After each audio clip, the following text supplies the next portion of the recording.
Go ahead. Ma'am, you'll have to allow me share screening. Thank you. Thank you very much. That's a lovely background, ma'am, you have. Oh, thank you. You're looking as pretty. Yeah, thank you. Thanks a lot. Okay. First of all, a very, very good afternoon to everybody. And it's always a pleasure being a part of the RSS DI program, both a privilege as well as an honor. And today the topic assigned to me is the link between diabetes and NAFLD, role of dual PPAR agonists.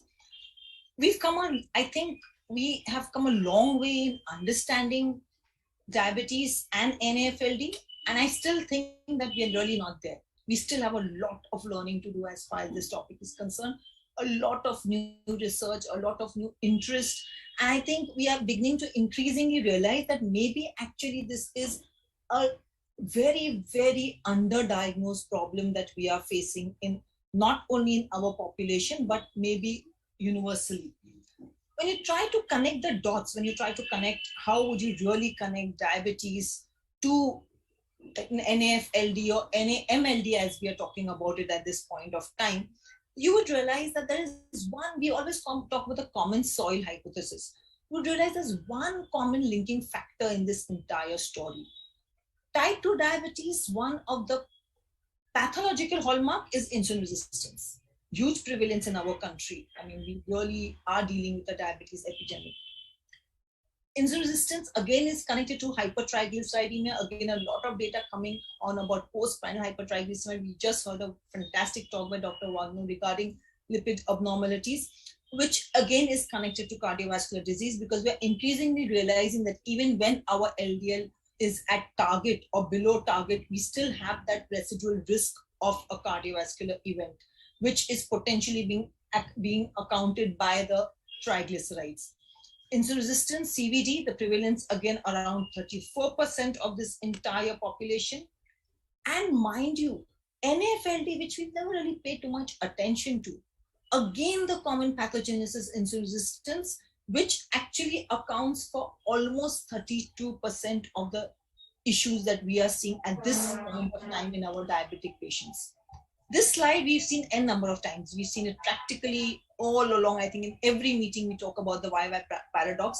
But the reason I put this up again today was to reiterate that we as Indians at the same BMI have a very high prevalence of insulin resistance, to the extent that at the same BMI of 22.3, Dr. Yagnik had a body fat of almost 21.2%, vis-a-vis Dr. Yudkin, which had a body fat of 9.1%. What is worrying is that this is coming at a much younger age. If you look at the prevalence of insulin resistance, it is approximately almost 35% in a younger population. And as we all know, we are seeing diabetics at a much younger age. We are seeing insulin resistance and metabolic syndrome at a much younger age. So you are potentially looking at a population which is going to be affected by a number of these comorbidities at a much younger age than what you were seeing in the conventional population. So is this a neglected epidemic? Is this something which we've simply not been paying attention to? Though you would realize the actually when you see your patients coming to you with a sonography diagnosis of fatty liver, and often we do not pay attention to it. Often we just look at it and we're like, okay, you just have fatty liver, you just need to maybe lose a few kgs, and that is the end of the story. But the steatosis that you are seeing, the worldwide prevalence is almost 25%. By the time you come to steatohepatitis, that is NASH, where there's a fatty liver with inflammation and hepatocyte ballooning, it's around 1.5%. And of course, the further progression to cirrhosis and HCC is around 0.2 to 2.6%. Is it that we are not picking up our patients when we should be? Is it that we are not really aware of what exactly is happening at the cellular level? When you would look at just the diagnostic criteria of NAFLD, you would be surprised that in the diagnostic criteria, presence of insulin resistance is supposed to be one of the root causes causing NAFLD. And the reason the insulin resistance contributes to this entire story is because we all know in our patients with insulin resistance, there is going to be increased free fatty acid levels, there's going to be reduced adiponectin, there is going to be increased leptin, interleukin-6, TNF, and FFA. And what does all this result in?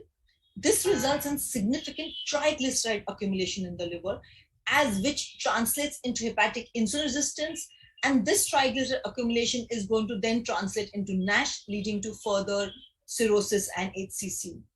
During this process, there's going to be hepatic stellate cell activation and to some extent hepatocellular damage. This all happens with no other cause of steatosis, mind you.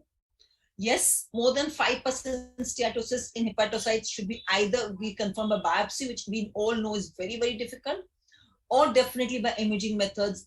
And of some of the imaging methods which we are now doing more commonly, though not as commonly as we should be doing, is of course the fibroscan. When you're talking about diagnosing NAFLD, you're always talking about an alcohol consumption threshold of up to 30 grams per day in men and up to 20 grams per day in the female population. So who is actually at risk? One of the patient population which is having the highest risk is type 2 diabetes. Add to this obesity, we are seeing an absolute I would say an epidemic of diabetes in our country. We know dyslipidemia and high blood pressure, hypertension go hand in hand. So potentially you have a huge sitting population over there who is potentially going to have NAFLD, because if you actually, though the actual prevalence is up to 32% in our country at this point of time, what you would realize if you look at these individually, for example, almost 80% NAFLD in obese patients and almost 70 to 80% NAFLD in type 2 diabetic patients. And what is, mind you, friends, very scary is 50% are going to advance to go further on to have advanced fibrosis. Now that becomes scary because those are huge numbers that we are potentially looking at. And that is a huge amount of morbidity and potential mortality that we are looking at. And why do we have this huge diagnostic gap? Is it the incidence rate, which is, though it is not very low, but still we are looking at this huge diagnostic gap? Maybe because we really do not have too much to go by in routine clinical practice, because 80% of times your liver enzymes may be normal. Your AST, ALT is not sensitive, poor correlation between ALT and histology, and the histology severity is similar in NAFLD patients with normal versus abnormal liver enzymes. So yes, as it progresses, the ratio may increase, but at diagnosis, it may be very, very difficult. Could we be using other markers? Could we potentially be using other markers to be able to understand whether this patient potentially could be having NAFLD? And what was seen in this study where 256 patients were evaluated to understand what metabolic disorders are associated with NAFLD, it was seen that triglyceride has the largest and the smallest p-value, which indicated that triglyceride was more closely associated, mind you, with NAFLD than even blood glucose and HbA1c. So could triglyceride HDL ratio be a surrogate marker? This was evidence from 18,000 plus patients in whom NAFLD, mind you, was diagnosed by sonography. And in this, it was seen that it could be independently associated with NAFLD in apparently, mind you, healthy individuals, and maybe we could use it as a surrogate for NAFLD.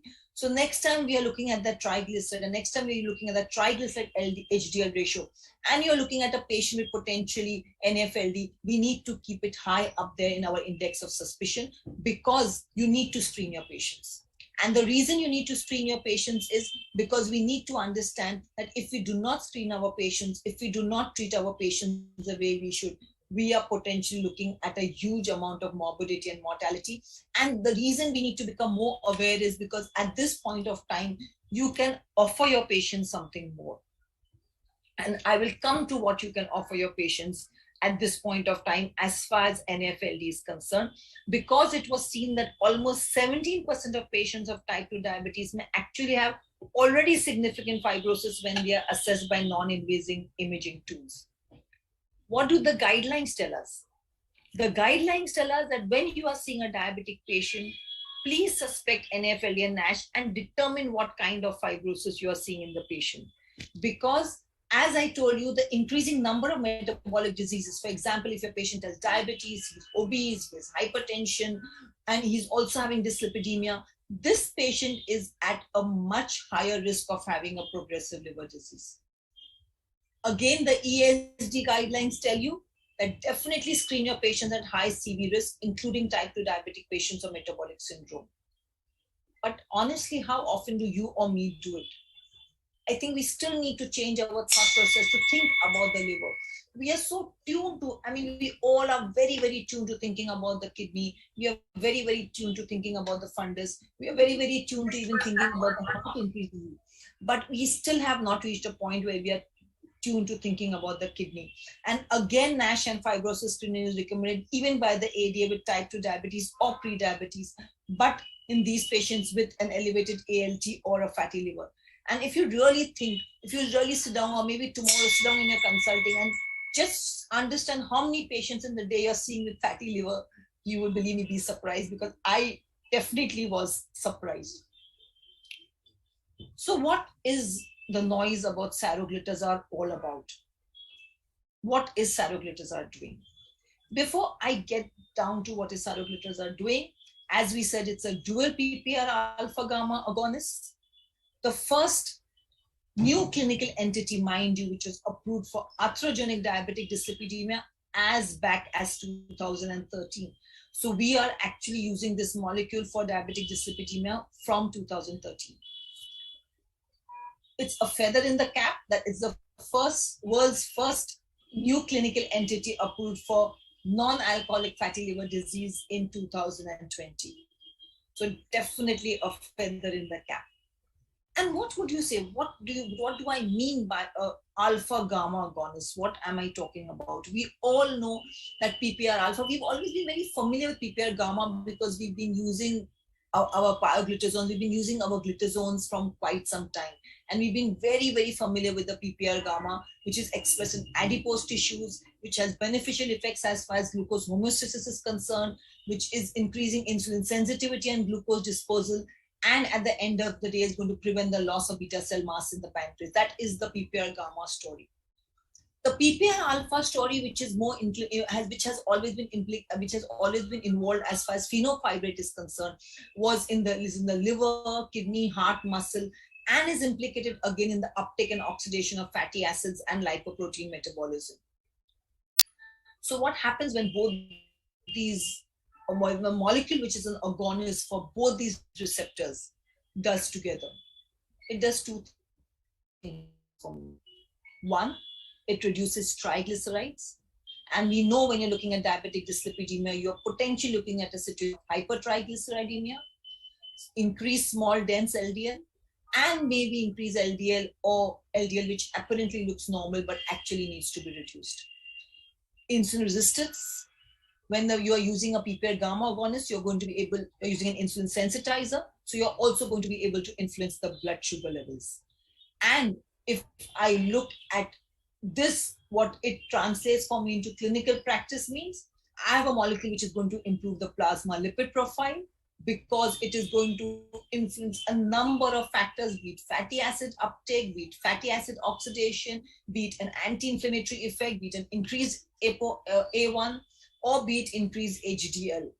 Vis-a-vis, since I'm improving insulin sensitivity, I'm going to again have better beta cell function, better adiponectin secretion, and again, as a result of all this, an anti-inflammatory effect.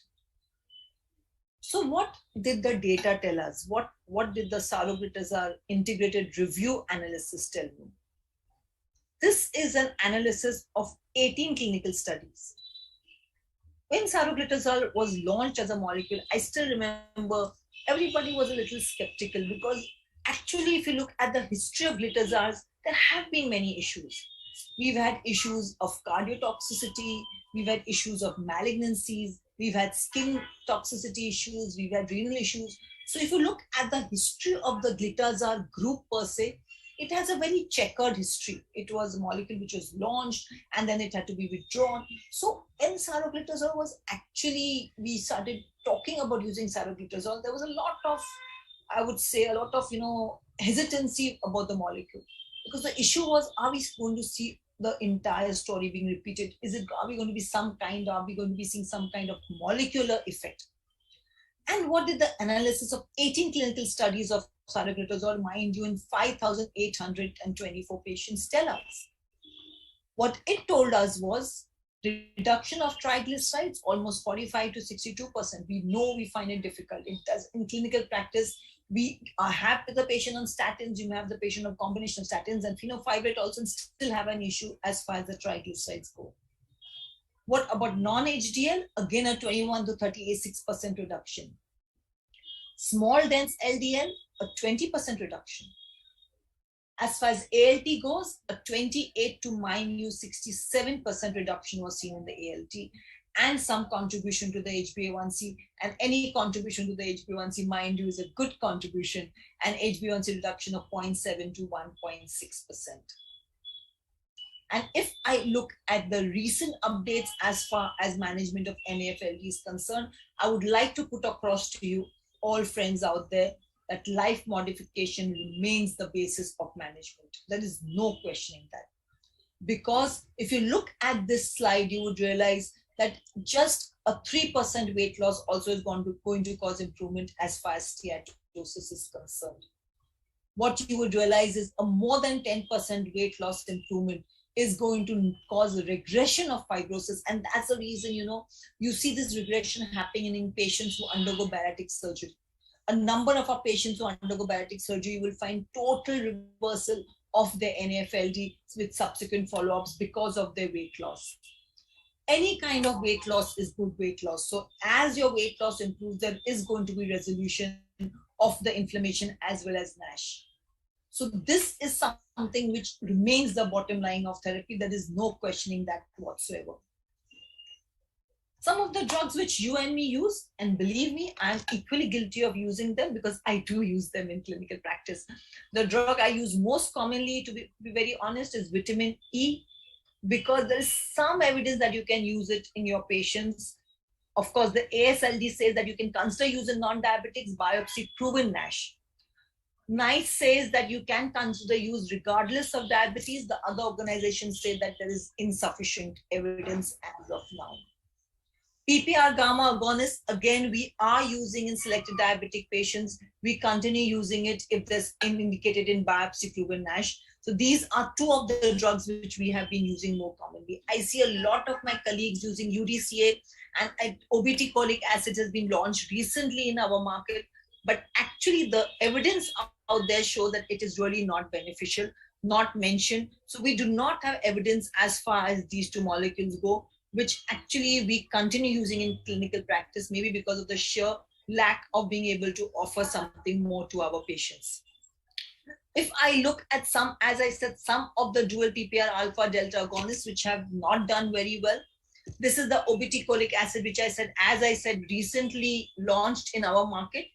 Fibrosis improvement by more than one stage with no NASH worsening, but not given approval due to safety issues.